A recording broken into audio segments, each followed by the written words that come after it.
প্রচণ্ড বৃষ্টিতে এরকম ম্যাগি স্যুপ হলে আর কোনো কথাই নেই, খেতে দুর্দান্ত টেস্ট হয়। কড়ার মধ্যে 1 চামচ বাটার দিয়ে একটু রসুন কুচি দিয়ে নাড়াচাড়া করে, একটা পেঁয়াজ কুচি দিয়ে নাড়াচাড়া করে নিয়েছি। তার মধ্যে দিয়ে দিলাম একটা কাঁচা লঙ্কা কুচি, একটা টমেটো কুচি, একটু হালকা ভেজে নিয়ে দিয়ে দিলাম একটু গোলমরিচ গুঁড়ো। তার মধ্যে দিয়ে দিলাম গ্রেট করে রাখা গাজর। ছোটো বাচ্চারা তো সবজি খেতে চায় না, তো এরকম গাজর দিলে কিন্তু বেশ ভালো সবজি খাওয়া হবে। এর মধ্যে তোমরা ক্যাপসিকাম, বাঁধাকপি এগুলো দিতে পারো। তারপর পরিমাণ মতো পানি দিয়ে ম্যাগিগুলো দিয়ে দিলাম। আমি এখানে 2টো ম্যাগি ব্যবহার করছি, তোমরা চাইলে একটা দিয়েও করতে পারো। দিয়ে দিলাম স্বাদ মতো নুন। তারপর আগে থেকে 2টো ডিম ভেঙে রেখেছিলাম, খুন্তির সাহায্যে এভাবে গোল গোল করে ডিমটা ভেঙে দেবো। ডিমটা সুতো সুতো মতো হবে, খুব বেশি মানে দলা পাকিয়ে যাবে না। তার মধ্যে দিয়ে দিলাম ম্যাগি মশলা, তারপর আবারও ভালো করে নাড়াচাড়া করে দিচ্ছি।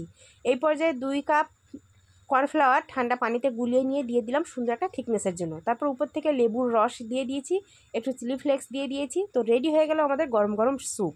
তো আমার এই স্যুপের রেসিপিটা কেমন লাগলো অবশ্যই কমেন্টে জানিও। আমি একটু পাতি লেবু আর একটু বাটার দিয়ে সার্ভ করেছিলাম। রেসিপিটা ভালো লাগলে লাইক, কমেন্ট, শেয়ার করে দিও।